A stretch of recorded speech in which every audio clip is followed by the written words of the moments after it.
The mail truck rattled to a stop outside Building C, its engine coughing like an old man climbing stairs.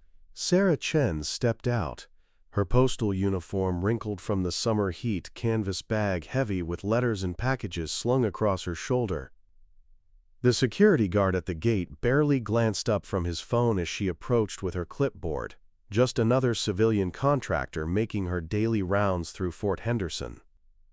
She'd been delivering mail to this base for 8 months now, same route, same faces, same polite nods from soldiers who saw her as part of the background machinery that kept their world running. Sarah preferred it that way, invisible.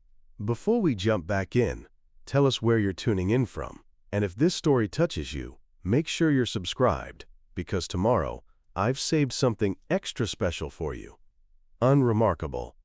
Just another postal worker doing her job and going home to her quiet apartment where nobody asked questions about scars or why she never talked about her past.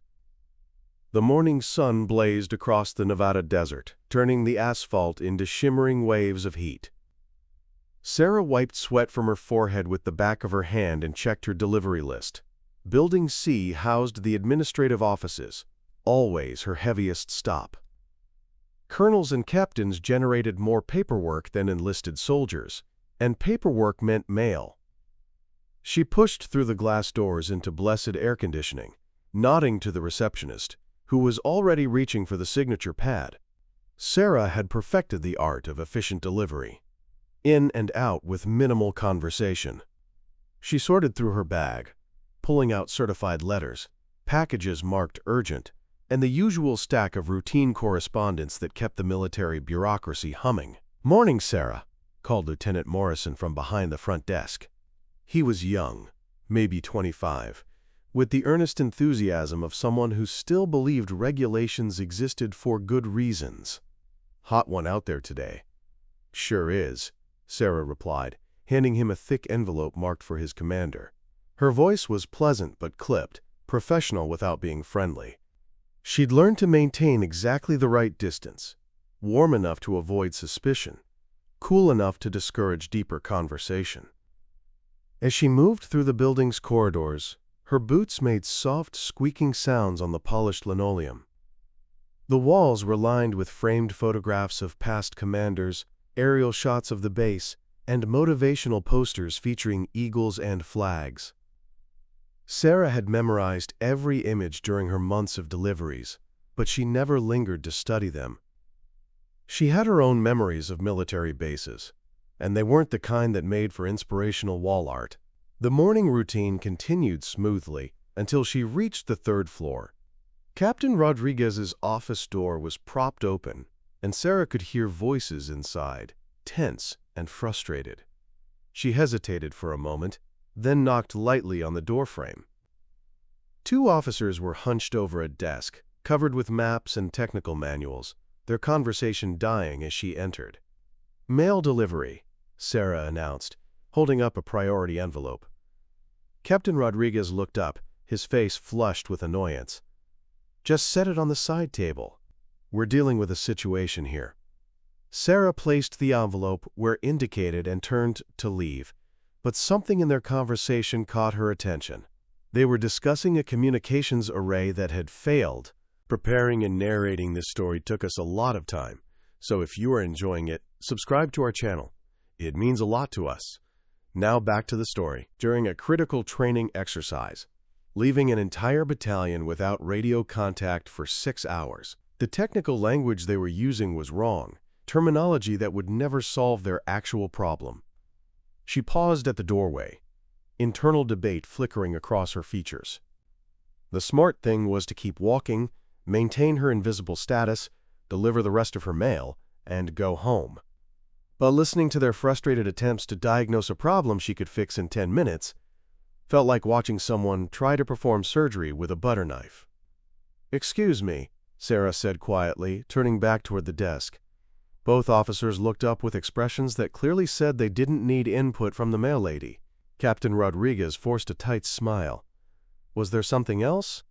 "Your communication array problem," Sarah began, then stopped herself. The words hung in the air for a moment before she shook her head slightly. "Sorry, None of my business. She left the building more quickly than usual, trying to shake off the feeling that she'd almost made a serious mistake. The smart thing about staying invisible was that it required constant vigilance. One moment of letting her guard down, one display of knowledge she wasn't supposed to have, and people started asking questions. The rest of Sarah's route took her through the enlisted barracks, the motor pool, and finally to the command center complex where the base's senior officers worked. She'd been saving this stop for last because it was always the most challenging. Unlike the younger soldiers who barely noticed her presence, the senior staff had a way of really looking at people, evaluating them with eyes that had seen enough of the world to recognize when something didn't quite fit. Major William Hayes was one of those officers. Sarah had been delivering his mail for months, and she'd noticed how his gaze would linger on her face for just a moment longer than necessary, like he was trying to place her in some half-remembered context. She'd made a point of varying her delivery times to his office, sometimes early morning, sometimes late afternoon, anything to avoid establishing a pattern that might lead to conversation. Today, however, the command center was buzzing with unusual activity. Sarah could see through the glass walls that surrounded the main briefing room, where a crowd of officers had gathered around multiple computer screens. Red lights blinked on communication panels, and the tension was visible even from the hallway. She approached Major Hayes's office, hoping to make a quick delivery and escape before anyone noticed her. His door was open, and she could see him standing with his back to her, talking rapidly into a secure phone. Sarah placed his mail on the desk and turned to leave. "Hold on," Major Hayes called out, covering the phone's mouthpiece. "Sarah, right? The postal contractor?" She nodded, maintaining her neutral expression. "Yes, sir. Just dropped off your mail. You've been coming here for a while now.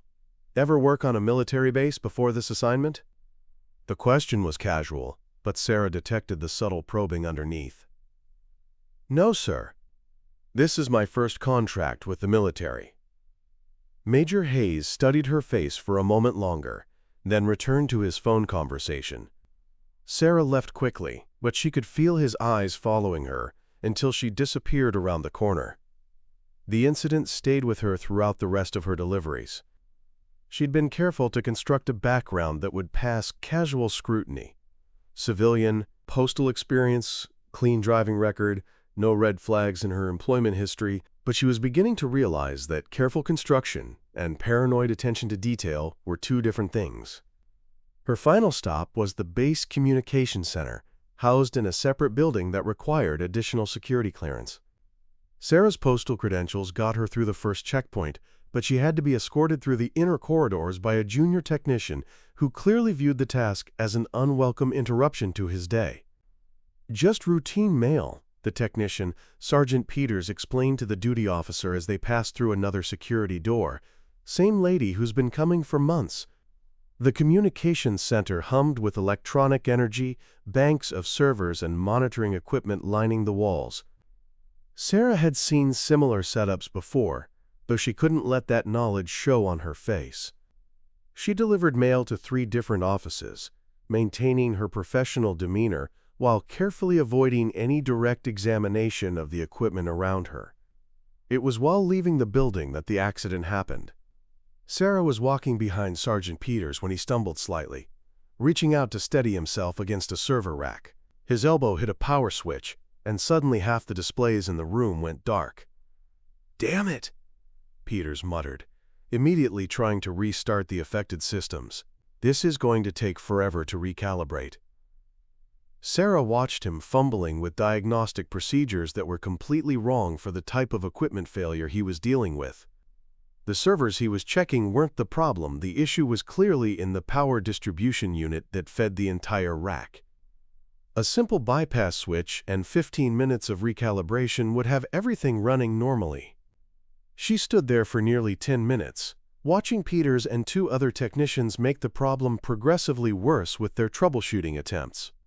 The professional part of her brain was screaming solutions while the survival part insisted she keep her mouth shut and get out of the building as quickly as possible. "Maybe try checking the PDU," she said finally, the words slipping out before she could stop them. 3 heads turned toward her. Sergeant Peters frowned. "The what?" "Power distribution unit," Sarah replied, immediately realizing her mistake. "I mean, that's what it looks like from here. The servers seem fine, but if the power feed is unstable—" The room went quiet, except for the humming of functioning equipment. Peters stared at her for a long moment, then walked over to the unit Sarah had indicated. He opened the access panel and found exactly what she'd predicted: a blown fuse in the primary power feed. "How did you know that?" Peters asked, replacing the fuse with practiced movements. Sarah's mind raced through possible explanations. "I worked at an electronics company before the Postal Service. We had similar setups." It was a plausible lie delivered with just the right amount of uncertainty to seem believable. Peters nodded slowly, but Sarah could see questions forming in his eyes. She left the building quickly, knowing she'd already said too much. The drive back to the postal facility gave Sarah time to think about how close she'd come to exposing herself. 8 months of careful invisibility nearly undone by her inability to watch people struggle with problems she could solve effortlessly. It was a weakness she couldn't afford, especially not here, not when staying hidden meant staying alive. Her supervisor, Joe Martinez, was waiting when she returned the mail truck. He was a good man, former military himself, who'd hired Sarah despite her sparse employment history because she worked hard and never caused problems. The kind of boss who didn't ask too many questions as long as the job got done. "How was the base today?" Joe asked, taking the keys and clipboard from her. "Same as always," Sarah replied. "Quiet delivery, no problems." Joe nodded, but something in his expression suggested he had more to say. "Listen, Sarah, I got a call this afternoon. Someone from Fort Henderson, asking about your background, your qualifications, that sort of thing." Sarah's blood turned cold, but she kept her voice steady. "Routine security check, probably. They do that sometimes with contractors."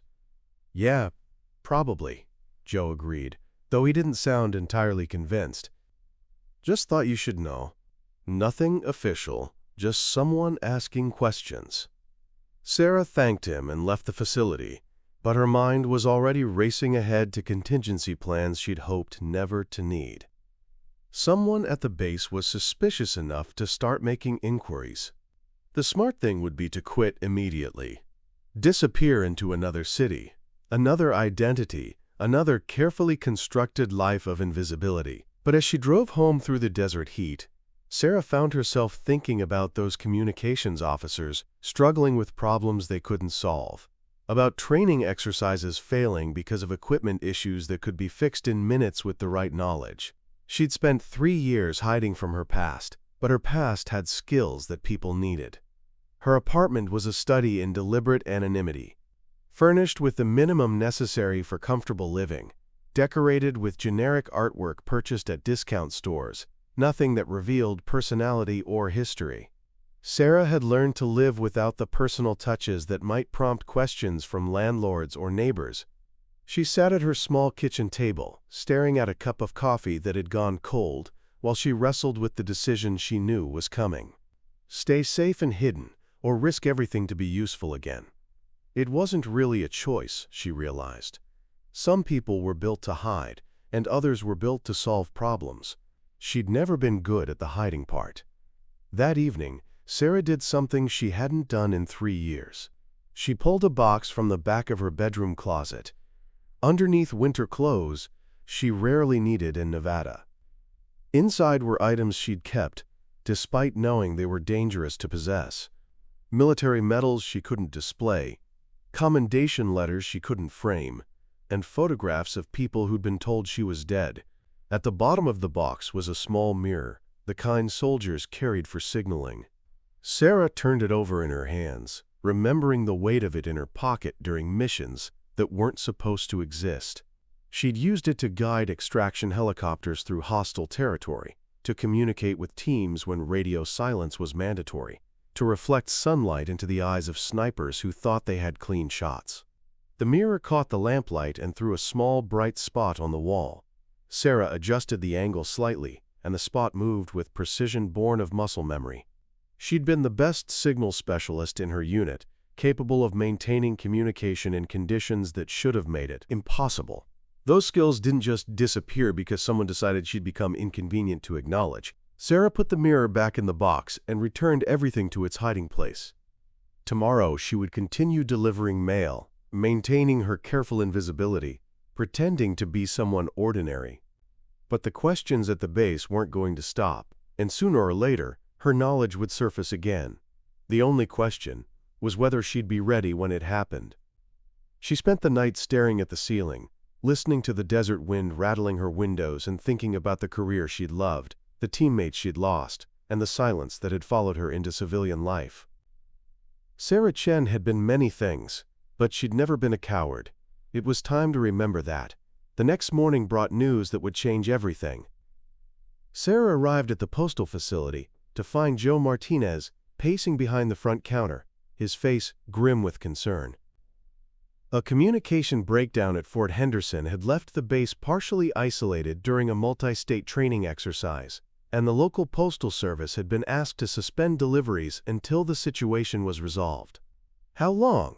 Sarah asked, though she suspected she already knew the answer. "Could be days," Joe replied. "They're saying it's a equipment failure, but between you and me, this sounds like something more serious." Sarah nodded and turned to leave, but Joe's voice stopped her at the door. "Sarah, that call yesterday about your background? The guy who made it was Major Hayes. Ring any bells?" The name hit her like a physical blow. Major William Hayes, formerly Captain Hayes, formerly the young officer she'd spent 6 weeks training in advanced communications protocols during a classified operation in Afghanistan. The man whose unit she'd guided through hostile territory using nothing but reflected sunlight and improvised signals when their radio equipment failed during an enemy jamming attack. Major Hayes hadn't just recognized something familiar about her face. He'd remembered exactly who she was, and now he was asking questions that could unravel everything she'd built in 3 years of hiding. Sarah left the postal facility knowing that her carefully constructed anonymity was about to shatter, and there was nothing she could do to stop it. The question was no longer whether she'd be discovered, but what she'd do when the moment of revelation finally arrived. The communication blackout at Fort Henderson lasted exactly 18 hours, and when it ended, Sarah Chen found herself standing in Major Hayes' office, holding a cup of coffee she didn't remember accepting. The morning sun streamed through Venetian blinds, casting prison bar shadows across a desk, covered with incident reports and technical assessments that all reached the same conclusion. The base's primary communication array had suffered a catastrophic failure that should have been impossible with their backup systems. Major Hayes sat across from her. His fingers drummed against a manila folder that Sarah suspected contained more information about her than she was comfortable with. His gray eyes held the steady patience of a man who'd learned to wait for the truth to surface naturally, like sediment settling in still water. "The repair crews worked all night," he said, his voice carrying the exhaustion of someone who'd spent those same hours coordinating emergency protocols. 17 hours. To fix what they're saying should have been a 30-minute job. Sarah sipped her coffee and said nothing. She'd learned long ago that silence was often the safest response when superior officers started conversations with statements that sounded like questions. Major Hayes was probing, testing to see if she'd volunteer information or betray knowledge she wasn't supposed to possess. "The interesting thing," Hayes continued, opening the folder and scanning its contents, "is that our communication specialists kept referencing a conversation they'd had with someone about power distribution failures. Someone who suggested checking components they hadn't considered." The coffee suddenly tasted bitter in Sarah's mouth. She'd hoped that Sergeant Peters would keep their interaction to himself, but military personnel were trained to report unusual incidents, especially when those incidents involved contractors demonstrating unexplained technical knowledge. "I deliver mail," Sarah said quietly. "I don't know anything about military communications." Major Hayes looked up from the folder, and Sarah saw something flicker behind his professional demeanor. Recognition, perhaps, or the ghost of a memory trying to surface. "No, I suppose you wouldn't. although there was something familiar about your suggestion regarding the PDU. Very specific terminology for someone with no technical background. Sarah felt the ground shifting beneath her carefully constructed identity. Every word she spoke now was potentially dangerous, but saying nothing might be even worse. Military officers like Hayes were trained to read people, to notice inconsistencies and pursue them until they found answers. I worked in electronics before joining the Postal Service. She repeated the lie she'd told Sergeant Peters, hoping consistency might lend it credibility. Similar equipment, different application. Yes, I read that in your file. Hayes tapped the folder with one finger. Interesting career path, electronics to mail delivery. Most people move in the other direction, toward more technical work rather than away from it. The observation hung in the air like smoke from a warning flare. Sarah realized she was being interrogated. Not formally, but with the subtle persistence of an experienced officer who sensed something didn't add up. She needed to end this conversation before it went any further. Is there something specific you need from me, Major? I have my route to complete. Hayes studied her face for a long moment, then closed the folder. Actually, yes, there is something I need. The base is implementing new security protocols for all contractors. Background verification, updated clearances, that sort of thing. I'll need you to report to Personnel Office tomorrow morning at 0800 for processing. Sarah's blood chilled, but she kept her expression neutral. A formal background check would expose the carefully constructed gaps in her history, the missing years that she'd papered over with vague employment records and forged references. Of course. I'll be there. She left Major Hayes's office with the distinct feeling that she was walking into a trap, but she couldn't see any way to avoid it without raising even more suspicions. The smart move would be to disappear immediately, quit her job, and vanish into another city with another identity. But something in Hayes's manner suggested he was already watching for exactly that response. The rest of her mail route passed in a blur of routine deliveries and growing anxiety. Sarah found herself analyzing every interaction, every casual comment, from base personnel, looking for signs that word of the Major's interest had spread. Military bases were communities built on gossip and shared information, and news traveled fast when someone in authority started asking questions about contractors. At the motor pool, Staff Sergeant Williams signed for a package delivery with his usual friendly efficiency, but Sarah noticed he held eye contact just a fraction longer than normal. At the commissary, the supply clerk, who usually joked about the heat, made only brief professional conversation. Small changes, barely noticeable individually, but together they painted a picture of an organization that had become suddenly conscious of her presence. The most unsettling moment came at the base library, where Sarah delivered a box of technical manuals to Chief Warrant Officer Rebecca Stone. Stone was a woman in her 40s, with silver threading through her dark hair, and the calm competence of someone who'd spent decades managing complex logistics. She'd always been polite but distant during Sarah's previous deliveries, the kind of professional courtesy that acknowledged Sarah's function without engaging with her personally. Today, however, Stone looked up from her cataloging work and really looked at Sarah, her gaze moving across her face with the systematic attention of someone comparing a photograph with reality. "You know," Stone said conversationally, "you remind me of someone I used to know. A signals specialist I worked with in Afghanistan, maybe 8 years ago. Similar bone structure, same way of carrying yourself." Sarah's mouth went dry, but she managed to keep her voice steady. "I've never been to Afghanistan. Never been in the military at all." "No, of course not," Stone agreed, but her tone suggested she wasn't entirely convinced. "Just one of those coincidences. The mind plays tricks sometimes, especially when you've known as many people as I have." Sarah completed the delivery and left quickly, but she could feel Stone's eyes following her until she disappeared from view. The interaction confirmed her worst fears. She wasn't just dealing with Major Hayes anymore. Other personnel were beginning to notice inconsistencies, to make connections between her appearance and half-remembered faces from their military careers. The afternoon brought another crisis that would test Sarah's ability to remain invisible.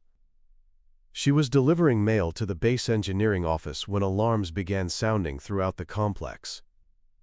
Emergency lights flashed red in the corridors, and she could hear announcements over the public address system calling for senior staff to report to the command center immediately. Captain Lisa Reeves, the engineering officer, was frantically gathering equipment from storage cabinets when Sarah arrived with her mail delivery. Reeves was a competent officer, but Sarah could see the stress lines around her eyes as she tried to organize what appeared to be an emergency repair operation. "What's happening?" Sarah asked, setting the mail on Reeves's desk. "Training accident," Reeves replied, shoving tools into a canvas bag. "Electrical fire in the simulation building knocked out half the power grid. We've got backup generators, but they're not designed to handle the full load. If we lose climate control in the server buildings, we'll have cascading system failures across the entire base." Ara knew exactly what that meant. Modern military bases depended on computer networks for everything from communications to weapons systems. A prolonged power outage could cripple the installation's ability to function, especially during the multi-state training exercise that was currently underway. "Load balancing," Sarah said without thinking. "You need to prioritize critical systems and cycle the non-essential power draws." Captain Reeves stopped packing and stared at her. "What did you say?" Sarah realized she'd made another potentially catastrophic mistake. "I mean, that's what we did at the electronics company when we had power issues. Probably different here." "No, that's exactly right," Reeves said, her voice carrying new interest. "But the load balancing protocols for military power grids are classified information. Not something a civilian contractor would know about." The conversation was interrupted by Major Hayes's voice over the public address system, calling for all available personnel with electrical engineering experience to report to the command center. Captain Reeves grabbed her equipment bag and headed for the door, but she paused to look back at Sarah. "You should come with me," Reeves said.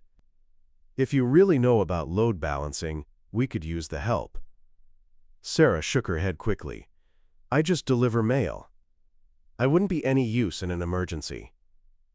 But even as she said the words, Sarah could feel her resolve weakening. Through the office windows, she could see smoke rising from the direction of the simulation building. Emergency vehicles were racing across the base, their sirens adding to the chaos of the moment. Somewhere in the command center, officers were probably struggling with technical problems she could solve in minutes. She thought about the communications breakdown the day before, about watching trained technicians fumble with procedures that were completely wrong for their equipment.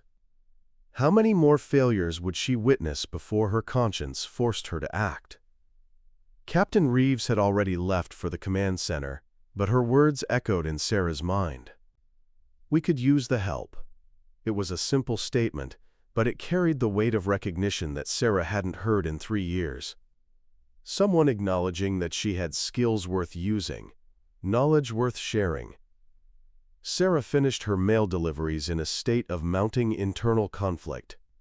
Every instinct told her to complete her route, return to the postal facility, and begin planning her disappearance from Nevada. But another part of her, the part that had been trained to solve problems and save lives, was screaming that she had an obligation to help. The crisis at Fort Henderson was escalating by the hour. Sarah could see it in the faces of the personnel she encountered, the tight efficiency of people dealing with multiple simultaneous emergencies. The base's backup systems were holding for now, but she knew from experience that cascade failures could develop quickly when power grids were stressed beyond their design limits. Her final delivery of the day took her to the base commander's office, where Colonel Patricia Vance was coordinating the emergency response with her senior staff. Sarah had never delivered mail directly to the colonel before, that task usually handled by the commander's aide. But today the normal protocols had been abandoned, in favor of getting information to decision-makers as quickly as possible. The colonel's outer office buzzed with his activity as aides and communication specialists tried to maintain contact with units across the training area. Sarah could hear fragments of radio conversations describing equipment failures, logistics problems, and coordination difficulties that were threatening to turn a routine exercise into a disaster. She placed the colonel's mail on the aide's desk and turned to leave, but stopped when she heard a familiar voice from the inner office. Major Hayes was briefing Colonel Vance on the power grid situation, his words carrying the careful precision of someone delivering bad news to a superior officer. Estimated repair time is 12 to 18 hours, Hayes was saying. Engineering estimates we can maintain critical systems for maybe 6 hours on backup power. After that, we start losing communication with field units. Sarah lingered in the outer office, pretending to organize her delivery bag while listening to the briefing. The numbers Hayes was citing were conservative estimates, the kind military officers gave when they wanted to avoid promising more than they could deliver. But Sarah knew the base's power infrastructure well enough to recognize that the real timeline was probably much shorter. Options? Colonel Vance asked. We can try to reroute power from the neighboring installations, but their grids aren't configured for that kind of load sharing. Alternative is to abort the exercise and recall all units to base, but that would mean scrubbing 6 months of planning and coordination. Sarah closed her eyes and tried to ignore the solution that was forming in her mind. There was a third option, one that would require someone with intimate knowledge of military power distribution systems and the improvisation skills to implement field modifications without proper equipment. Someone like the signals specialist she used to be. She left the command building knowing that her time at Fort Henderson was ending, one way or another. Either she would disappear tonight and leave them to struggle with problems she could solve, or she would stay and risk everything to help. Both choices carried consequences she wasn't sure she was prepared to face. The drive back to the postal facility gave Sarah time to think about the events of the past 2 days. Major Hayes wasn't just suspicious anymore, he was actively investigating her background. Other personnel were beginning to make connections between her appearance and their memories of former colleagues. The emergency at the base was creating situations where her technical knowledge became increasingly difficult to hide. She thought about Chief Warrant Officer Stone's comment about the signals specialist from Afghanistan. The description had been uncomfortably accurate, and Sarah suspected that Stone's memory was better than she'd let on. In a small military community, people talked to each other, shared observations, compared notes. It was only a matter of time before someone made the connection explicit. Joe Martinez was waiting for her when she returned the mail truck, his expression troubled. "Bad day at the base?" "Power grid failure," Sarah replied, handing him the keys and delivery logs. "Emergency response. Lots of confusion." "Yeah, I heard about it on the radio." Joe hesitated, then pulled out a piece of paper from his desk drawer. "Sarah, I got another call today. This time it was official. Federal background check authorization. They want to interview me about your employment history, your performance, that sort of thing." Sarah's heart sank, but she tried to keep her voice neutral. "When?" "Tomorrow morning. Look, I don't know what this is about, but I want you to know that I'll give you a good reference. You've been reliable, professional, never caused any problems." "Thank you, Joe. I appreciate that." She left the postal facility knowing it was probably the last time she'd see Joe Martinez. A federal background investigation would uncover the gaps in her employment history, the inconsistencies in her personal records, the carefully constructed lies that had allowed her to disappear into civilian life. There was no way to survive that level of scrutiny without revealing who she really was. That evening, Sarah sat in her anonymous apartment and considered her options. She could pack her few belongings and drive away from Nevada, start over somewhere else with a new identity and a new set of lies. It was what she'd done before, what she'd been trained to do when operations went bad and extraction wasn't possible. But as she stared at the box of military memorabilia hidden in her closet, Sarah realized that running away was no longer the person she wanted to be. 3 years of hiding had taught her that anonymity wasn't the same as freedom, that safety purchased with silence came at the cost of everything that made life meaningful. She pulled out the small signaling mirror again, turning it over in her hands and remembering the weight of responsibility she'd once carried. People had depended on her skills, trusted her judgment, followed her guidance through impossible situations. She'd been good at that work, maybe the best in her unit at maintaining communication when everything else failed. Outside her window, the lights of Fort Henderson glowed against the desert darkness. Somewhere in that complex, officers were working through the night to solve problems she could fix with a few phone calls and an hour of hands-on work. The knowledge felt like a weight pressing down on her chest, making it hard to breathe. Sarah Chen had spent 3 years learning to be invisible, but she'd never learned to stop caring about the mission. Tomorrow she would face Major Hayes' investigation, answer questions that would expose her carefully constructed lies, and probably end up in federal custody as someone who died officially but continued to live unofficially. But tonight, she allowed herself to remember what it felt like to be useful, to have skills that mattered, to be someone worth knowing instead of someone worth ignoring. The feeling was both terrifying and liberating, like stepping off a cliff and discovering she could fly. The decision, when it finally came, felt inevitable rather than chosen.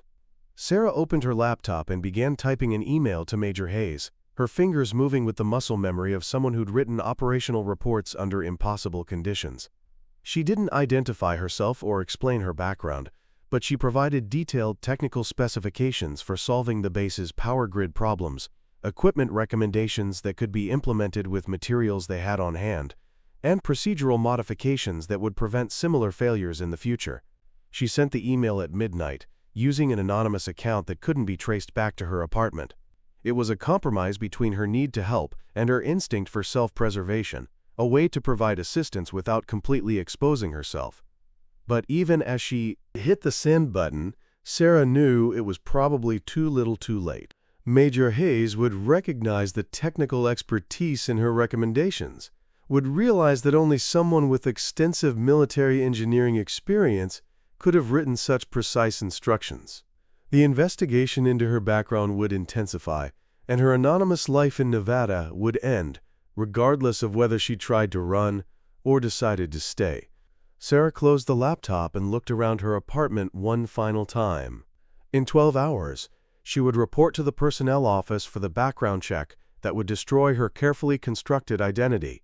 She could be packed and gone in 30 minutes, disappear into the desert darkness, and emerge somewhere else with a new name and a new story. Instead, she went to bed and set her alarm for 7 in the morning. Some decisions weren't really choices at all, just acknowledgments of who you'd always been underneath the disguises and deceptions. Sarah Chen had been many things, but she'd never been a coward, and she wasn't going to start now. The next morning would bring the reckoning she'd been avoiding for 3 years. But tonight she slept the deep, dreamless sleep of someone who'd finally stopped running from herself. The personnel office at Fort Henderson occupied the ground floor of Building A, a sterile environment of fluorescent lights and government-issued furniture that seemed designed to drain personality from anyone who entered. Sarah arrived at exactly 8 in the morning, her postal uniform pressed and her expression carefully neutral, carrying the resignation letter she'd written at dawn, but hadn't yet decided whether to submit. The waiting area contained 4 plastic chairs and a water cooler that hummed with mechanical persistence. Sarah took the chair farthest from the reception desk, where specialist Jennifer Walsh typed steadily at a computer terminal while fielding phone calls with practiced efficiency. The morning light streaming through institutional windows cast everything in harsh, unforgiving clarity. Sarah had spent the early hours of the morning walking through the desert behind her apartment complex, trying to organize her thoughts and prepare for what was coming. The anonymous email she'd sent to Major Hayes would complicate matters, but she'd made her choice. If her knowledge could help solve the base's technical problems, she had an obligation to provide it, regardless of the personal consequences. At 8:15, Major Hayes emerged from an inner office accompanied by a woman Sarah didn't recognize. She was tall and thin, dressed in a conservative business suit, with the observant eyes and patient manner of someone accustomed to extracting information from reluctant subjects. Federal investigator, Sarah realized, feeling her pulse quicken despite her efforts to remain calm. "Ms. Chen," Major Hayes said, his tone professionally courteous but carrying an undercurrent of something Sarah couldn't identify. "Thank you for coming. This is Agent Patricia Morrison from the Defense Security Service. She'll be conducting your background review." Agent Morrison extended her hand with a firm grip and a smile that didn't reach her eyes. "Ms. Chen, I appreciate your cooperation with this process. I know it can seem intrusive, but security protocols require us to verify the backgrounds of all personnel with access to sensitive facilities." Sarah shook the offered hand and followed both officials into a small conference room dominated by a metal table and recording equipment. The setup was familiar from her military days, standard configuration for formal interviews and debriefings. She took the chair indicated by Agent Morrison and folded her hands in her lap, drawing on 3 years of practice at appearing ordinary and unremarkable.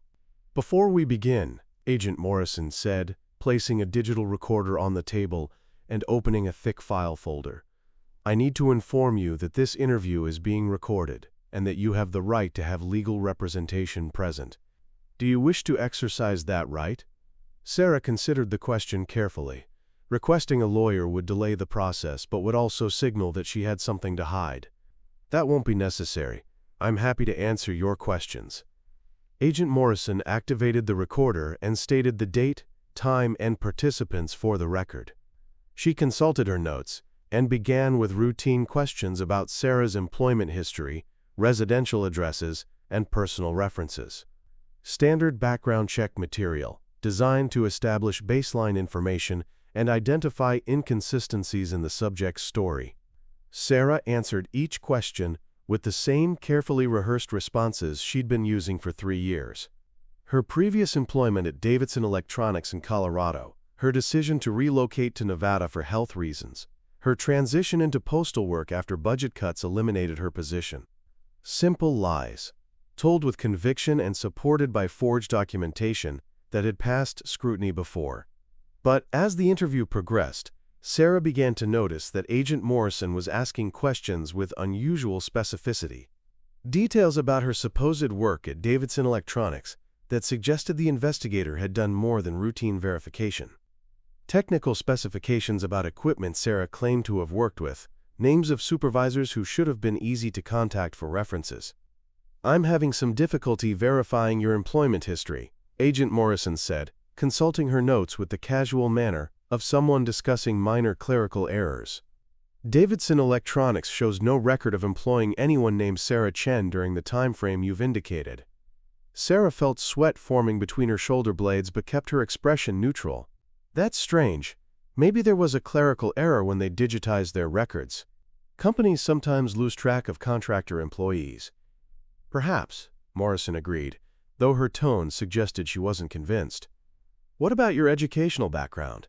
You mentioned studying electrical engineering at Colorado State University, but the registrar's office has no record of your attendance." The questions continued for another hour, each one more specific than the last, methodically dismantling the false identity Sarah had constructed with painstaking care. She realized that this wasn't a routine background check, but a focused investigation designed to expose someone who was living under an assumed identity. Someone had provided Agent Morrison with information that suggested Sarah Chen wasn't who she claimed to be. Major Hayes had remained silent throughout the interview, but Sarah was conscious of his presence at the edge of her vision. He was studying her reactions, watching for signs of deception or stress that might confirm his suspicions. When Agent Morrison finally turned off the recorder and closed her file, Hayes leaned forward slightly. "There's one more thing," he said quietly. "Last night, I received an anonymous email containing detailed technical specifications for repairing our power grid problems. The information was extremely accurate and demonstrated intimate knowledge of military electrical systems, the kind of knowledge that would be classified for most civilian contractors." Sarah met his gaze steadily, but said nothing. She'd expected this moment, had prepared for it during her pre-dawn walk through the desert.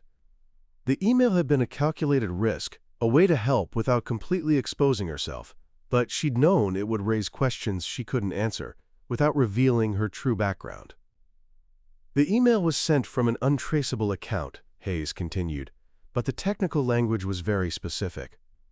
The author used terminology and procedures that aren't taught in civilian engineering programs, military terminology, developed for field operations in austere environments. Agent Morrison reopened her file and pulled out several sheets of paper. Miss Chen, I'm going to show you a photograph and ask if you recognize the person depicted. She slid a black and white image across the table, and Sarah felt her carefully maintained composure crack slightly. The photograph showed a younger version of herself in military fatigues, face streaked with dirt and exhaustion, standing beside a communication array in what was clearly a combat environment. It was her official portrait from Operation Desert Storm, taken 3 months before the incident that had officially killed her. "This is Staff Sergeant Elena Vasquez," Agent Morrison said, watching Sarah's face carefully.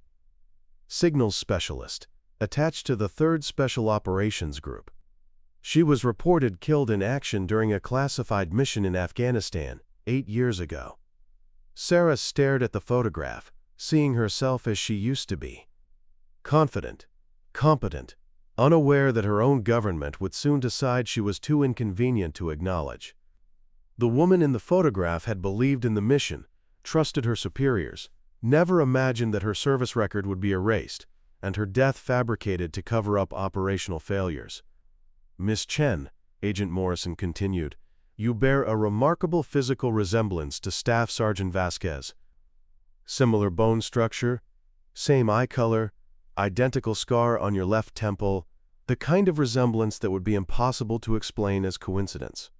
Sarah touched the scar unconsciously, a souvenir from shrapnel that had nearly killed her during the artillery barrage that supposedly claimed her life.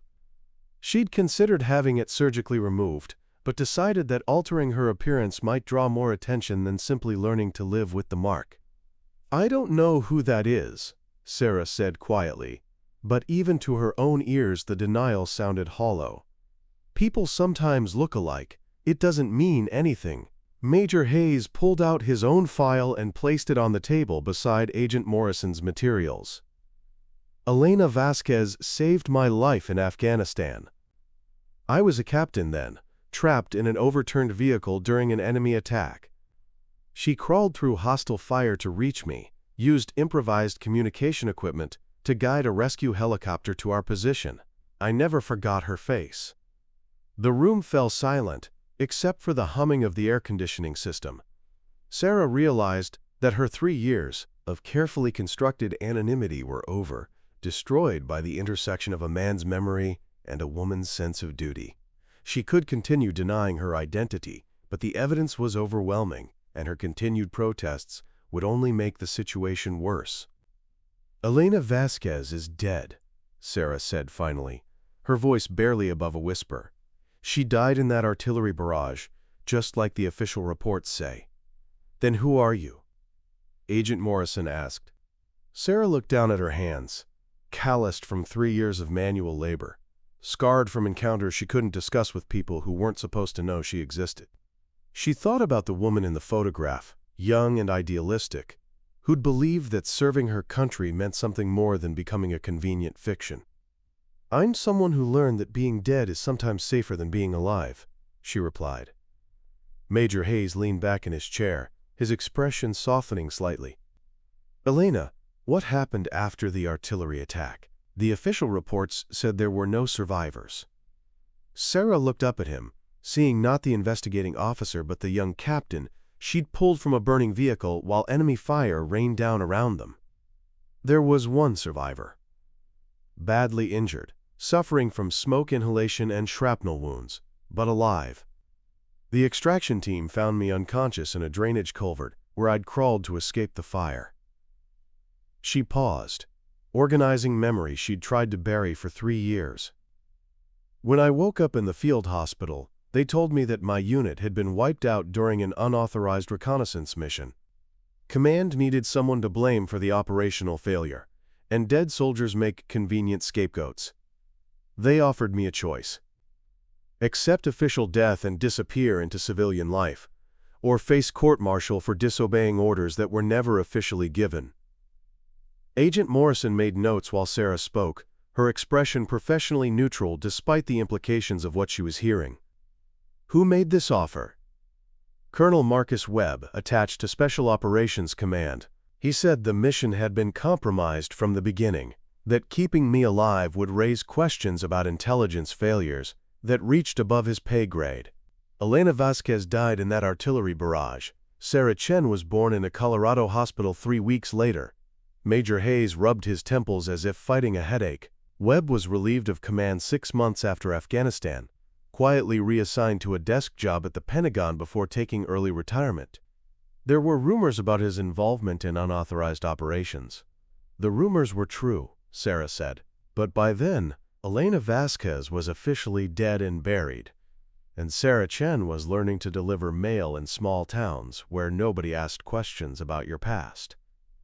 The conference room fell quiet again while both investigators processed the implications of her confession. Sarah felt simultaneously relieved and terrified. After 3 years of careful lies and constructed anonymity, the truth felt strange in her mouth, like a language she'd almost forgotten how to speak. Agent Morrison closed her file and turned off the recording equipment. "Ms. Chen, or Ms. Vasquez, this situation is extremely complicated from a legal standpoint. You're officially deceased according to military records, but you're clearly alive and working under an assumed identity. I need to consult with my supervisors about how to proceed." "Are you going to arrest me?" Sarah asked. "I don't know yet. The charges could range from identity fraud to violations of the Official Secrets Act, depending on how much classified information you've retained and whether you've shared it with unauthorized personnel. But there are also questions about the legality of your original death certificate and the circumstances surrounding your disappearance." Major Hayes stood and walked to the window, staring out at the base complex where Sarah had spent the past 8 months delivering mail and pretending to be someone ordinary. "Elena, I need to ask you something. The anonymous email about our power grid problems. That was you, wasn't it?" Sarah nodded. "I couldn't watch people struggle with problems I knew how to solve. I tried to stay invisible, but yesterday's crisis made that impossible. The information you provided was extremely valuable. Our engineering teams implemented your recommendations, and we were able to restore full power 6 hours ahead of schedule. You may have prevented a cascade failure that would have compromised the entire base." Agent Morrison gathered her materials and stood. "I'm going to recommend that this matter be handled through military channels rather than civilian courts. Ms. Vasquez, you'll need to remain available while we sort this out. Don't leave the area." Sarah nodded her understanding, though she wasn't sure where she would go, even if she wanted to run. Her carefully constructed civilian life was over, but she didn't know what would replace it. For 3 years she'd lived in the liminal space between her official death and her actual existence, and now that space was closing. After Agent Morrison left, Major Hayes remained in the conference room with Sarah. He sat back down across from her, his expression thoughtful rather than accusatory. "Elena, I have to ask. These past 8 months, watching you deliver mail, seeing you every day and not quite being able to place why you looked familiar, did you recognize me?" Sarah shook her head. "Not at first. Your face was badly burned when I pulled you out of that vehicle.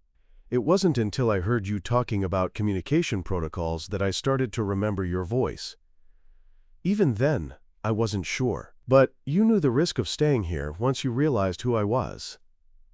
"Yes," Sarah admitted. "I should have transferred to a different route or quit entirely, but I'd spent 3 years running from my past, and I was tired of being invisible. This base, these people, they felt like home in a way I hadn't experienced since Afghanistan." Hayes was quiet for several minutes, apparently wrestling with competing obligations. Finally, he looked up at her with an expression of resolve. "Elena, what I'm about to tell you is strictly off the record. The investigation into your background wasn't initiated because of your technical knowledge or the questions you asked during equipment failures." Sarah felt her pulse quicken. "What do you mean?"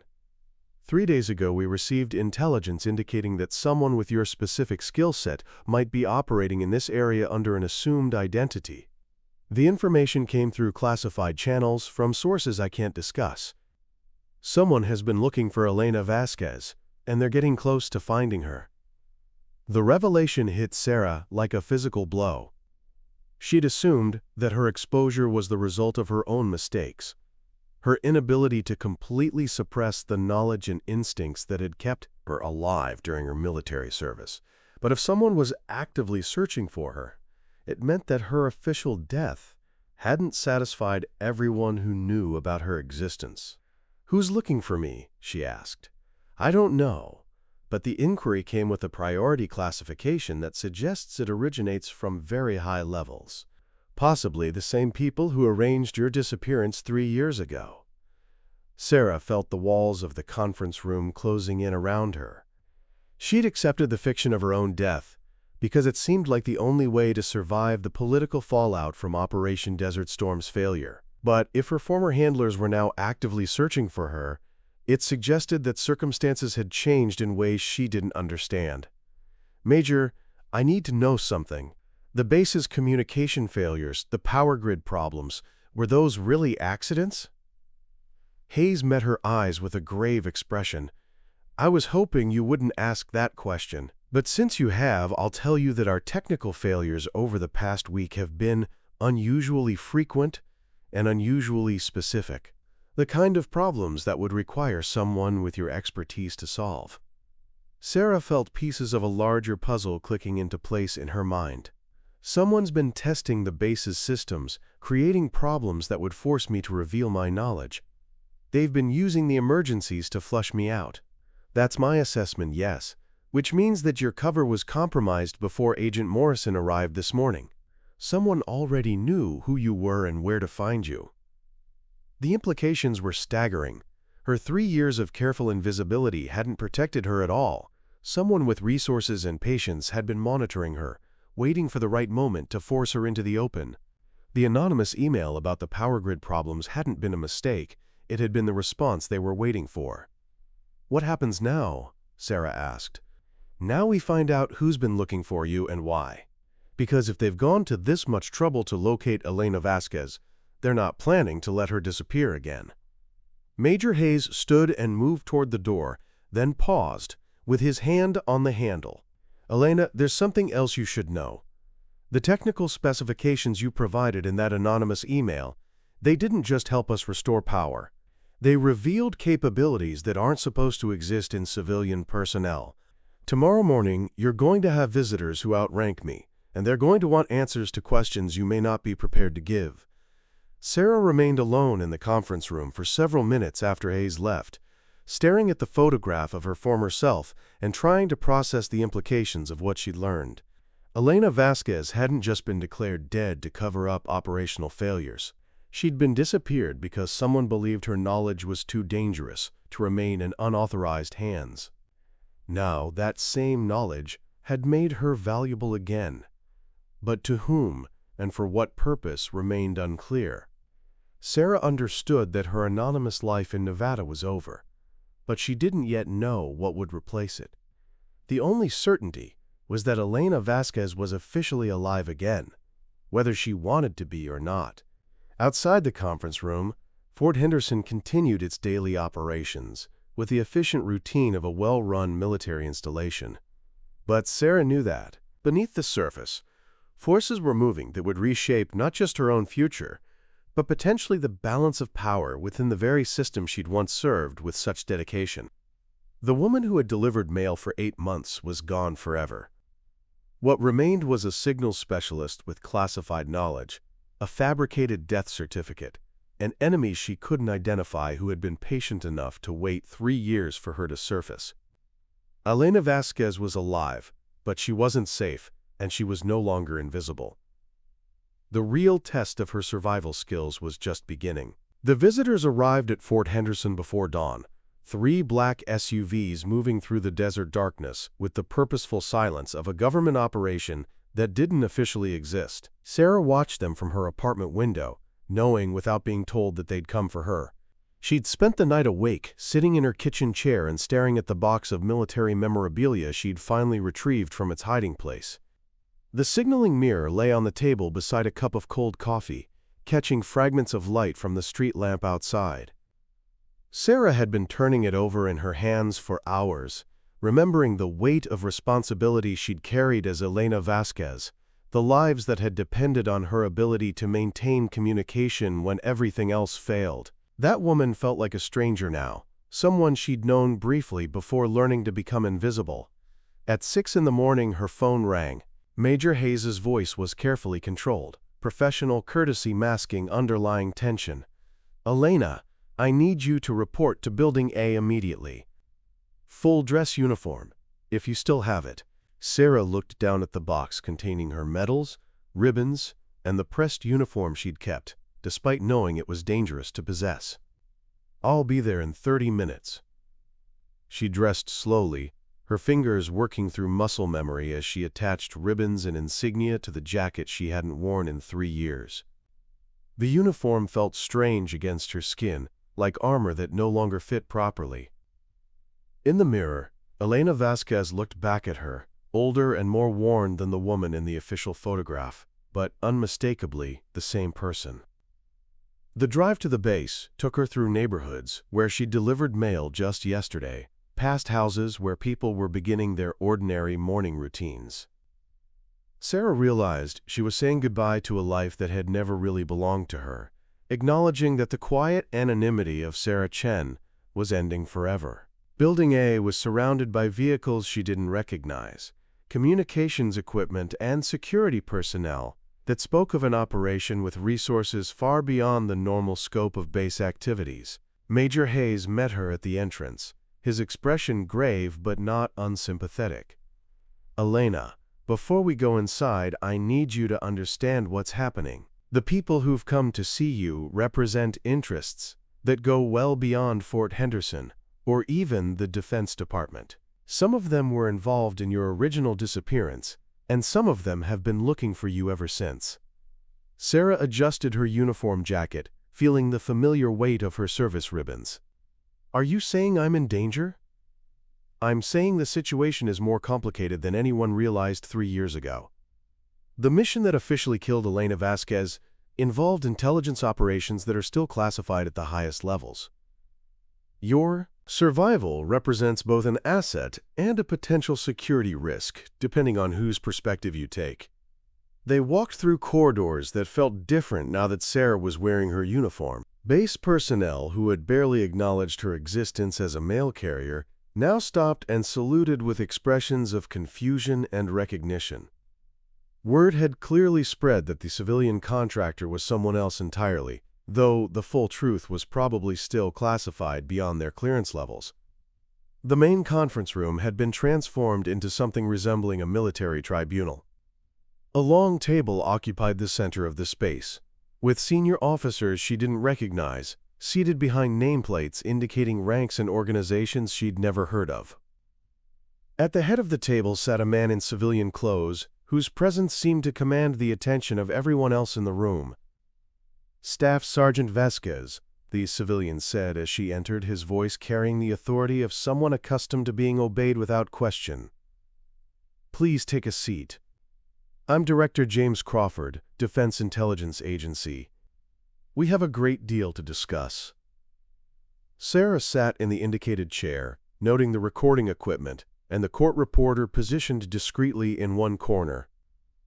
This wasn't just a debriefing. It was an official proceeding with legal implications she didn't fully understand. Director Crawford opened a thick file and consulted several documents before looking up at her. "Staff Sergeant, 3 years ago you were declared killed in action during Operation Desert Storm, a classified reconnaissance mission in Afghanistan. However, recent intelligence indicates that you survived that engagement and have been living under an assumed identity as a civilian contractor. Is this accurate?" "Yes, sir," Sarah replied, falling back on military protocol despite her years of civilian life. "The circumstances of your survival and subsequent disappearance were handled by Colonel Marcus Webb, who has since been removed from active duty due to irregularities in his operational reporting. We're here today to clarify exactly what happened and to determine how to proceed with your official status."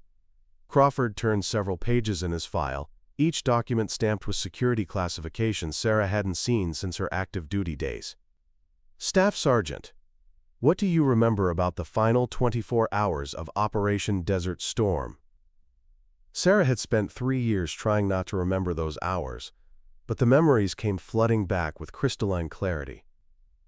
Sir, our unit was conducting electronic surveillance of enemy communication networks when we received orders to advance to a forward observation post. The orders came through irregular channels, without proper authentication codes. Did you question these orders? Yes, sir. I recommended that we verify the mission parameters through standard command channels, but Colonel Webb overruled my objection. He said the mission was time-sensitive and that normal verification procedures had been waived at his authority level.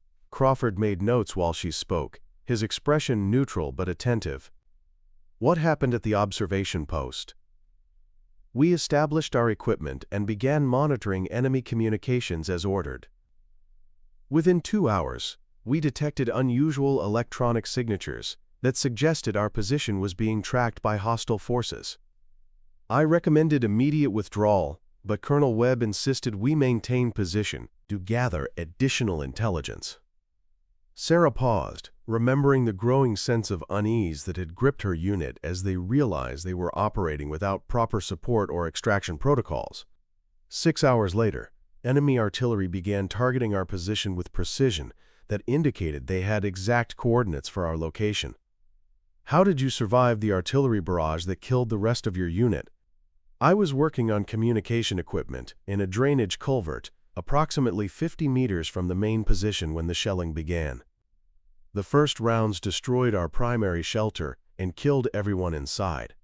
I remained in the culvert until the barrage ended, then attempted to signal for rescue using improvised equipment.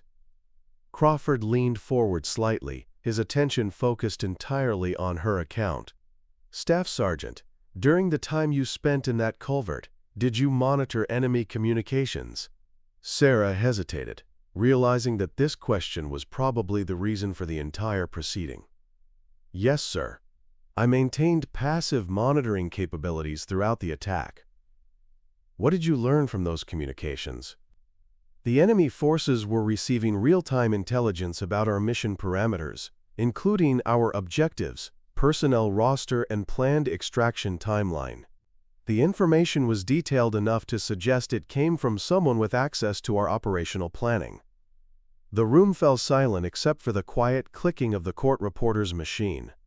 Sarah realized she'd just provided testimony that confirmed Operation Desert Storm had been compromised by internal intelligence leaks, possibly reaching into the highest levels of command structure. Director Crawford closed his file and looked around the table at the other officials. Staff Sergeant Vasquez, the intelligence you gathered during that artillery attack remained classified because Colonel Webb reported no survivors from your unit. Your official death meant that your testimony about communication intercepts was never included in the operational assessment. Sir, is that why I was declared dead instead of being extracted and debriefed? Partly yes. Colonel Webb determined that your survival would raise questions about the mission's security that could compromise ongoing operations. However, we now believe that Webb himself may have been involved in the intelligence leak that led to your unit's destruction. Sarah felt pieces of a larger puzzle falling into place. You're saying that Colonel Webb sent us into a trap, then covered it up by declaring everyone dead? That's one possibility we're investigating. But there's another issue we need to address. Staff Sergeant, during your 3 years as a civilian, have you shared any classified information with unauthorized personnel? Sarah thought about her interactions at Fort Henderson, the technical advice she'd provided during equipment failures, the anonymous email about power grid solutions. Sir, I may have provided general technical assistance during base emergencies, but I never disclosed specific operational procedures or classified protocols. The technical specifications you provided yesterday evening were extremely detailed and demonstrated knowledge of systems that remain classified. How do you explain that level of expertise in a civilian contractor? Sir, the knowledge was general electrical engineering principles applied to military-grade equipment. I didn't reveal specific system configurations to security protocols. Director Crawford consulted another document from his file. Staff Sergeant, we've reviewed your personnel records and your performance evaluations from Operation Desert Storm. Your commanding officers consistently rated you as having exceptional technical abilities and sound tactical judgment. Those same qualities were evident in your response to the base emergencies over the past week. Sarah realized that the conversation was moving in a direction she hadn't anticipated. Instead of facing punishment for her deception, it seemed like they were evaluating her for something else entirely. Sir, am I being charged with any violations? No, Staff Sergeant.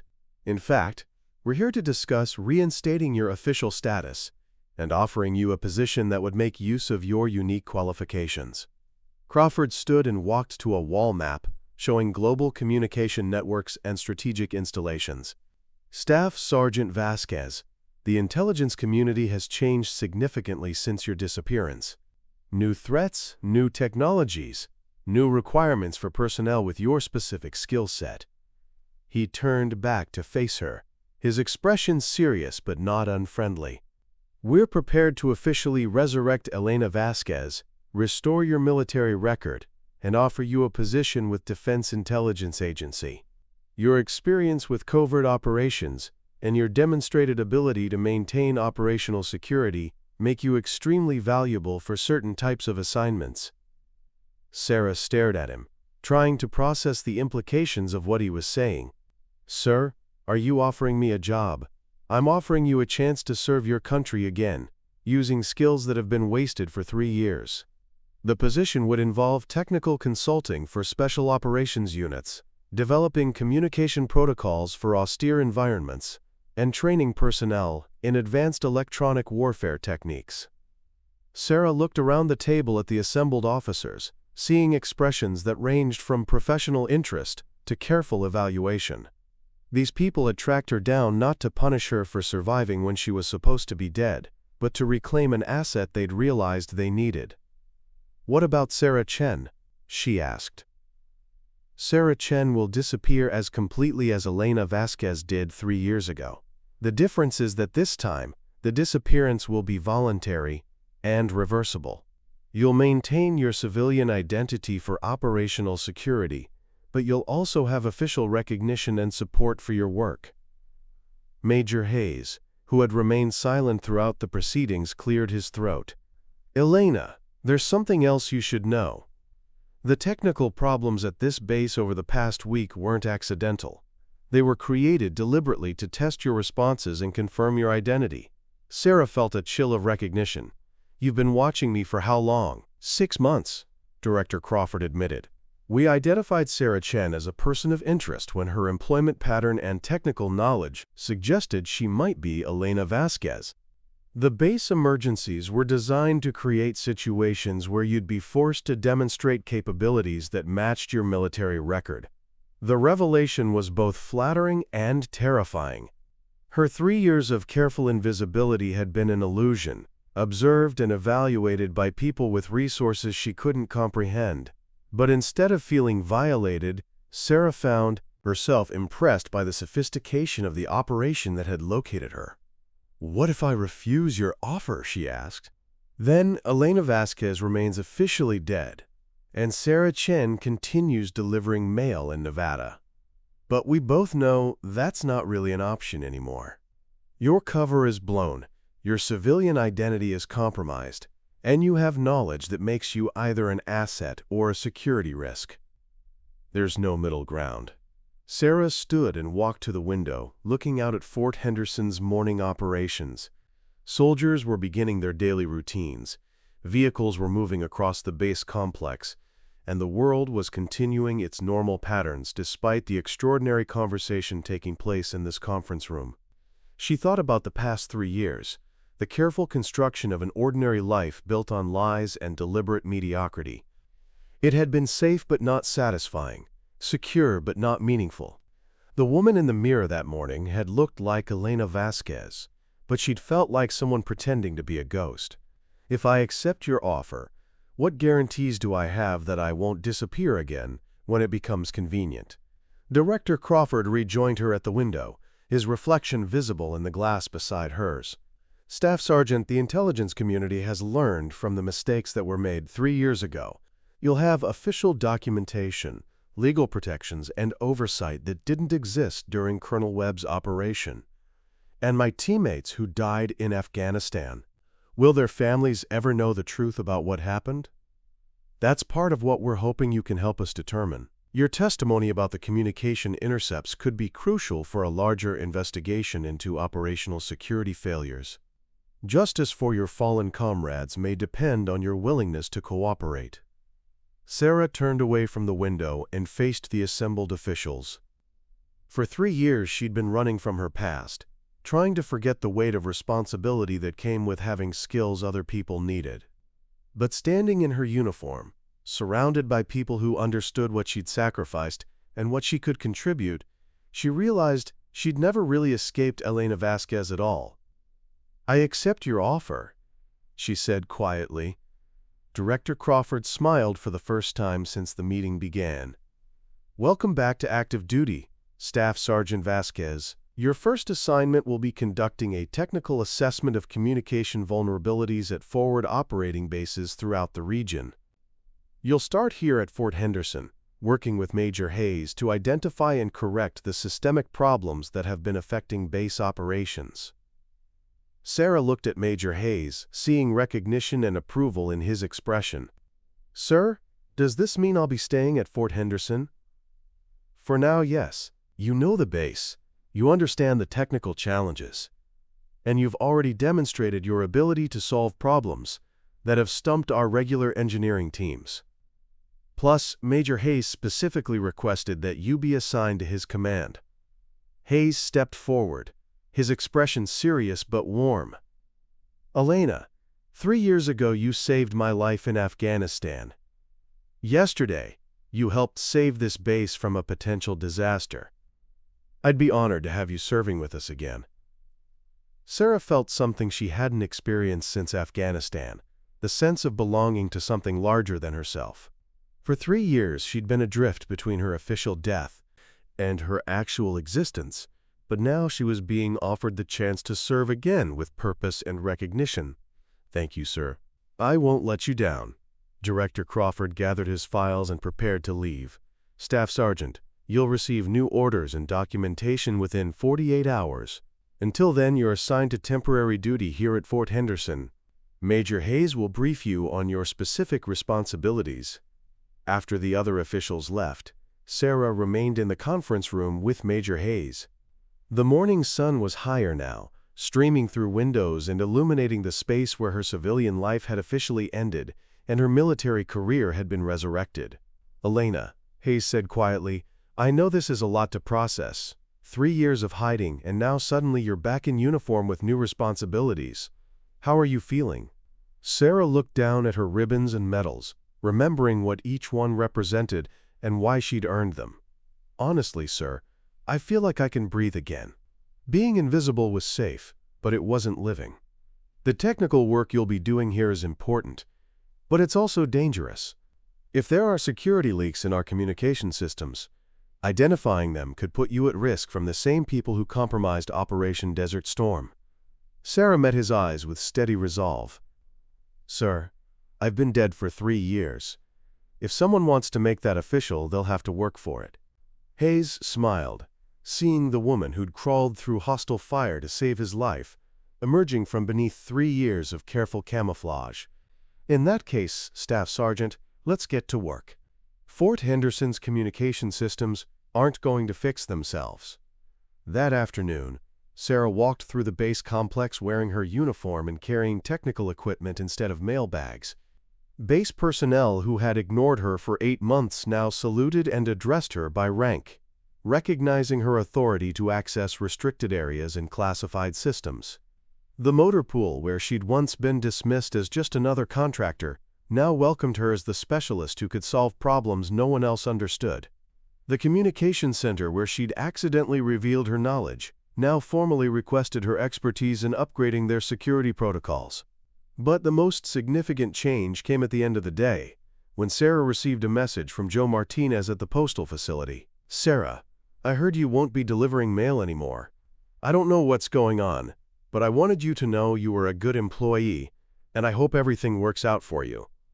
Sarah called him back, hearing the confusion and concern in his voice, as she tried to explain that she'd been offered a position with the base that better matched her qualifications. She couldn't tell him the truth about Elena Vasquez or Operation Desert Storm, but she could express genuine gratitude for his kindness during her months of hiding. "Joe, thank you for giving me a chance when I needed work. You're a good man, and I hope we'll stay in touch. Take care of yourself, Sarah. And if you ever need a reference for anything, you know where to find me." After ending the call, Sarah sat in her new office in the base communications center, surrounded by equipment she understood and problems she was qualified to solve. Through her window, she could see the motor pool, where she'd once been dismissed for not belonging, the administration building, where she'd pretended to be someone ordinary, and the desert where she'd walked in the pre-dawn darkness, trying to decide who she wanted to be. Elena Vasquez was officially alive again, but she was also fundamentally changed by 3 years of living as someone else. She'd learned humility from being invisible, patience from being underestimated, and compassion from being excluded. The woman who had returned to active duty was more complete than the one who had supposedly died in Afghanistan. Her first official report as a resurrected staff sergeant was a comprehensive analysis of Fort Henderson's communication vulnerabilities, including recommendations for security upgrades that would prevent the kind of electronic infiltration that had compromised Operation Desert Storm. But more importantly, it was proof that Elena Vasquez was back where she belonged, using her skills to protect the people and institutions she'd sworn to serve. As the sun set over the Nevada desert, Sarah looked at her reflection in the office window and saw Elena Vasquez looking back, no longer hiding behind carefully constructed anonymity, but standing openly as herself. The mail carrier was gone, but the signals specialist had returned, and she had work to do. 3 years of being dead had taught her how to live, and now she was ready to make that life count for something meaningful.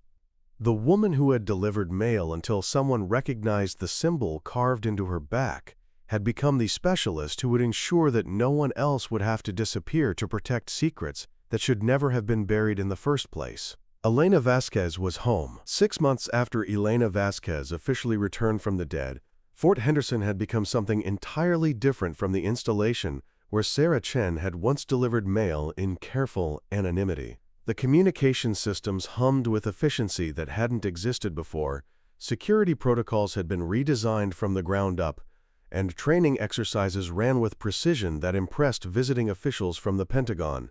Elena stood in the newly constructed Signals Intelligence Center, a facility that bore her fingerprints on every system and protocol.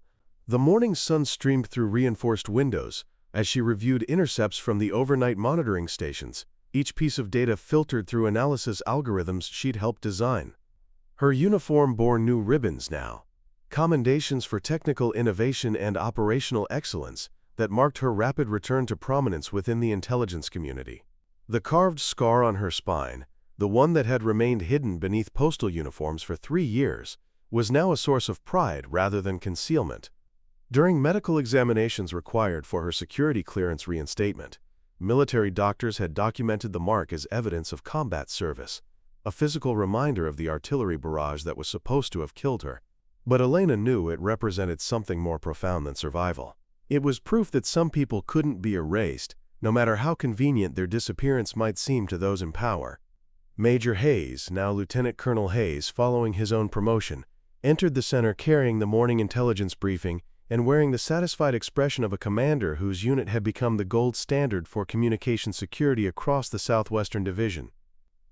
His recovery from the injuries Elena had treated in Afghanistan was complete, but he still carried himself with the careful awareness of someone who'd learned not to take survival for granted. "Good morning, Elena. How are our monitoring stations performing?" "All systems optimal, sir. We've intercepted 14 attempts at electronic intrusion overnight, all of them deflected by the countermeasures we implemented last month. The hostile forces are getting more sophisticated, but so are our defenses." Hayes reviewed the overnight reports with the practiced eye of someone who'd learned to read between the lines of intelligence summaries. "Any patterns that concern you?" Elena pulled up a display showing attack vectors and timing sequences that revealed more than random probing of their systems. Sir, the intrusion attempts are following a progression that suggests someone with intimate knowledge of our previous vulnerabilities. They're testing modifications to see if we've addressed specific weaknesses. Internal knowledge? Possibly. Or someone with access to our old system specifications.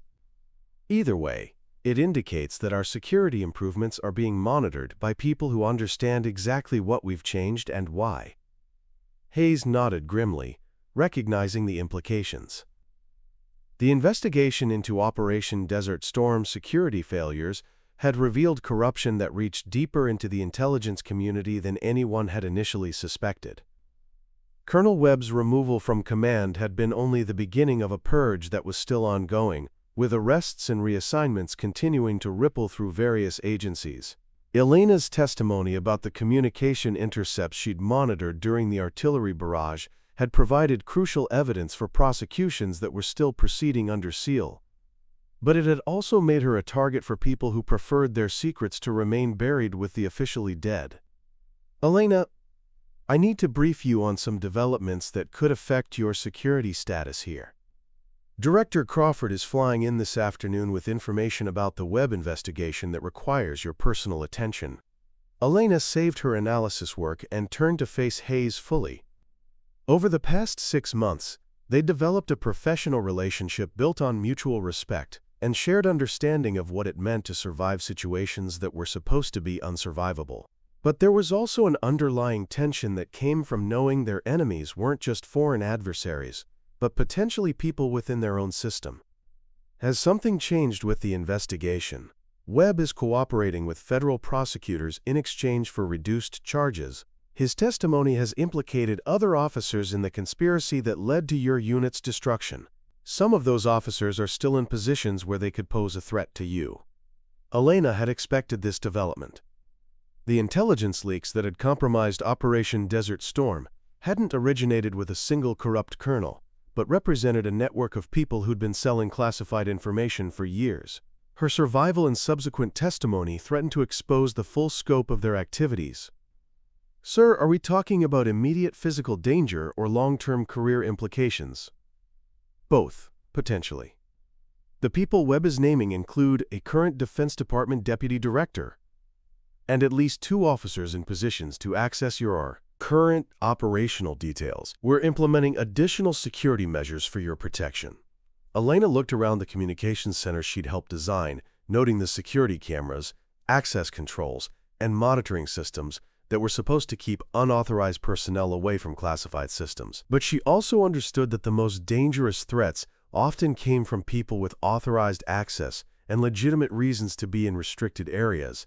What kind of additional security measures? Starting today, you'll have a protective detail whenever you leave the base.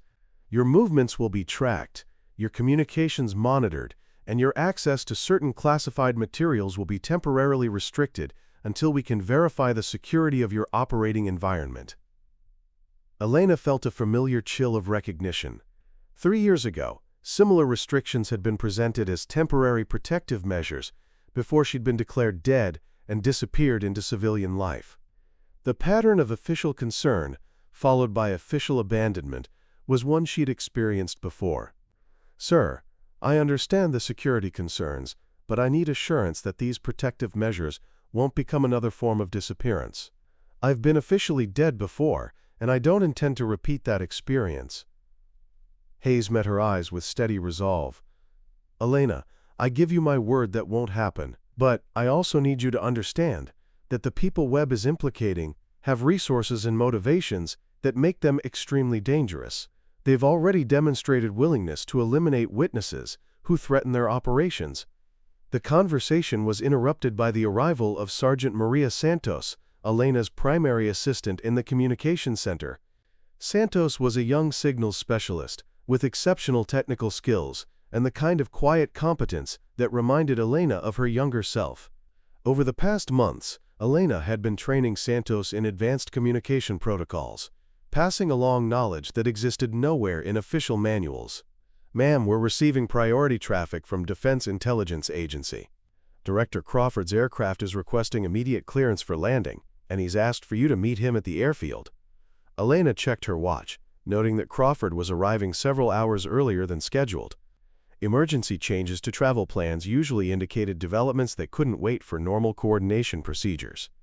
"Sergeant Santos, implement Security Protocol 7 while I'm away from the center. Monitor all communication channels and report any unusual activity directly to Lieutenant Colonel Hayes." "Yes, ma'am. Ma'am, should I be concerned about anything specific?"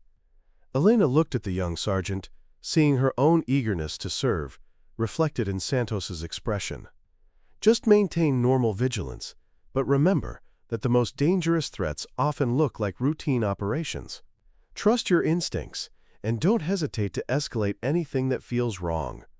The drive to the airfield gave Elena time to consider how much her life had changed since her resurrection as an active-duty signals specialist. Instead of delivering mail in careful anonymity, she now managed communication security for one of the military's most sensitive installations. Instead of hiding her knowledge, she was teaching it to the next generation of specialists. Instead of being invisible, she was becoming increasingly visible to both allies and enemies. Director Crawford's aircraft was a modified military transport that spoke of resources and urgency beyond normal government travel. As Elena watched it taxi toward the terminal, she recognized the distinctive profile of a plane configured for secure communications and electronic countermeasures. Whatever Crawford needed to discuss required equipment that couldn't be compromised by standard surveillance methods. Crawford emerged from the aircraft accompanied by two people Elena didn't recognize: a woman in civilian clothes carrying a diplomatic briefcase, and a man in military uniform whose ribbons indicated special operations background. The presence of a diplomatic courier suggested that Elena's situation had international implications she hadn't anticipated. "Staff Sergeant Vasquez," Crawford said as they met on the tarmac, his voice carrying the controlled urgency of someone delivering news that would reshape operational priorities. "Thank you for meeting us on short notice. We have developments that require immediate discussion in a secure environment."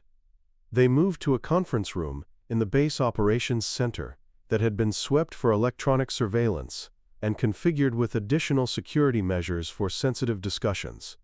Elena noted the presence of armed security personnel outside the room and realized that whatever Crawford needed to discuss involved threats beyond the scope of normal military operations. Crawford opened his briefcase and removed several documents stamped with security classifications Elena hadn't seen since her most sensitive assignments in Afghanistan. "Staff Sergeant Colonel Webb's cooperation with federal investigators has revealed information that directly affects your personal security and operational status." He placed a photograph on the table showing a man Elena didn't recognize, middle-aged with silver hair and the confident bearing of someone accustomed to wielding authority. "This is Deputy Director Marcus Holloway, Defense Department Intelligence Division." According to Webb's testimony, Holloway was the primary recipient of classified information that led to the compromise of Operation Desert Storm. Elena studied the photograph, trying to place the face in her memory of people who'd had access to her unit's operational planning. "Sir, I don't recognize him from my active duty service." "You wouldn't." Holloway operated through intermediaries and cutouts, maintaining plausible deniability while selling intelligence to foreign buyers. Webb was one of several field operatives who provided him with classified information in exchange for money and career advancement. The woman with the diplomatic briefcase spoke for the first time, her accent suggesting Eastern European origins. "Staff Sergeant Vasquez, I am Dr. Katerina Petrov, representing certain international interests that have been tracking Deputy Director Holloway's activities for several years. Your testimony about the communication intercepts you monitored during Operation Desert Storm has provided crucial evidence for our investigation." Elena looked between Crawford and Dr. Petrov, recognizing that her situation had moved beyond domestic security concerns into the realm of international intelligence operations. "What kind of international interests?" "NATO counterintelligence working in cooperation with your Defense Intelligence Agency to identify and neutralize the network that has been selling American military secrets to hostile nations." Your survival and subsequent testimony has enabled us to trace the full scope of Holloway's operations. Crawford consulted another document from his briefcase. Staff Sergeant, Holloway has become aware that you're alive and providing testimony that could result in his prosecution for treason. Intelligence indicates that he's attempting to arrange your elimination before your testimony can be used in formal proceedings. Elena felt the familiar coldness of recognition. Once again, her inconvenient survival was creating problems for people who preferred their secrets buried with the officially dead. But this time, she had allies and resources that hadn't existed during her original disappearance. What specific threats are we talking about? The military officer who'd accompanied Crawford spoke with the precise diction of someone accustomed to briefing operations that couldn't afford misunderstandings. Colonel Patricia Mitchell, Defense Counterintelligence Agency. Staff Sergeant, we've identified at least 3 separate attempts to compromise your security over the past month. Contract personnel with forged credentials attempting to access your residential area, electronic surveillance of your communications, and what appears to be reconnaissance of your daily routines. Elena thought about the protective measures that had been implemented around her life, the security details and movement restrictions that had seemed excessive when they were first announced. Are you saying someone's been planning an assassination attempt? We're saying that someone with significant resources has been conducting the kind of preparation that precedes direct action against a target. The timeline suggests that they're moving toward operational implementation. Dr. Petrov opened her own briefcase and removed a secure communication device. Staff Sergeant Vasquez, we are prepared to offer you extraction to a secure location where you can provide testimony without risk of elimination. Your cooperation would enable us to complete the investigation and neutralize the threat posed by Holloway's network. Elena looked at the communication device, recognizing it as the kind of equipment used for international witness protection operations. The offer was attractive from a security standpoint, but it also represented another form of disappearance, another official death, followed by resurrection in a different identity. Where would this secure location be? Initially, a facility in Switzerland where you could provide detailed testimony about your intercepts during Operation Desert Storm. Subsequently, relocation to a country of your choosing with appropriate documentation and financial support for establishing a new identity. Elena stood and walked to the window, looking out at Fort Henderson's operations and thinking about the work she'd been doing to improve communication security for the installation. After 3 years of hiding and 6 months of rebuilding her military career, the prospect of disappearing again felt like surrendering to forces that had already taken too much from her. What happens to my work here, the communication systems I've designed, the protocols I've implemented, the personnel I've been training? Crawford joined her at the window, his expression understanding but grave. Staff Sergeant, your technical contributions have been invaluable, but they're not worth your life. The systems you've created will continue to function, and the people you've trained will carry on your work. And the next time someone like Holloway decides to sell classified information to foreign buyers, who's going to recognize the patterns, identify the compromises, trace the security failures back to their sources? Other specialists will be assigned to continue your work. Elena turned away from the window to face the assembled officials. With respect, sir, other specialists haven't lived through the kind of operational failures that result from internal security compromises. They haven't experienced the consequences of trusting systems that have been corrupted from within. My value isn't just in my technical knowledge, it's in my understanding of how that knowledge can be betrayed. Colonel Mitchell looked up from her own documents. Staff Sergeant, your analysis is accurate, but it doesn't change the fact that Holloway's network poses an immediate threat to your survival. We can protect your knowledge by ensuring your continued existence in a secure environment. Elena thought about Sergeant Santos and the other young specialists she'd been training, people who depended on her expertise to do their jobs effectively. She thought about the communication systems that still needed improvement, the security protocols that required constant updating, and the ongoing investigation that could prevent other soldiers from experiencing what had happened to her unit in Afghanistan. I understand the threats, and I appreciate the offer of protection. But I didn't survive Operation Desert Storm and 3 years of hiding just to disappear again when things became difficult. If Holloway wants to eliminate me, He'll have to do it while I'm actively working to expose his network."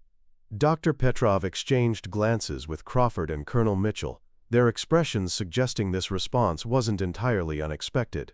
"Staff Sergeant Vasquez, your determination is admirable, but perhaps naive. Holloway has resources that include access to military facilities, personnel records, and operational intelligence. He can strike at you through vectors you haven't anticipated. Then we'll have to anticipate better. I'm not running away from this fight." Crawford closed his briefcase and stood. "Staff Sergeant, if you're determined to remain here and continue your work, we'll implement maximum security protocols for your protection. But I need you to understand that this decision could result in your death and, more importantly, the loss of testimony that could prevent future security compromises." Elena met his eyes with steady resolve. "Sir, the testimony isn't lost if it's documented and secured properly. And my knowledge isn't limited to what I observed during Operation Desert Storm. 6 months of analyzing current security threats has given me insights into ongoing vulnerabilities that are just as important as historical intelligence." She moved to the secure terminal in the conference room and accessed files that contained her analysis of electronic intrusion attempts, communication intercepts, and security breach patterns that had emerged since her return to active duty. "Director Crawford, the investigation into Holloway's network shouldn't end with his prosecution. It should begin there, because the systems that enabled his operations are still in place and still being exploited by other hostile actors." Crawford reviewed the files Elena had accessed, his expression growing increasingly serious as he absorbed the implications of her analysis. "Staff Sergeant, this information suggests that Holloway's network was more extensive than we realized." Quote, "Yes, sir, and eliminating one node won't stop the larger operation. But understanding how that node functioned, learning from its methods, and identifying its remaining connections, that could prevent similar compromises in the future." Dr. Petrov studied Elena's analysis with professional interest. "Staff Sergeant Vasquez, your work here could be extremely valuable for international counterintelligence operations. Perhaps there's a way to continue your research while maintaining appropriate security protocols." Elena recognized an opportunity to transform the conversation from extraction and protection to collaboration and empowerment. "Ma'am, what if we approached this differently? Instead of hiding me away to protect testimony about past events, what if we used my position here to actively investigate ongoing security compromises?" Colonel Mitchell looked up sharply. "You're suggesting an operational role rather than protective custody?"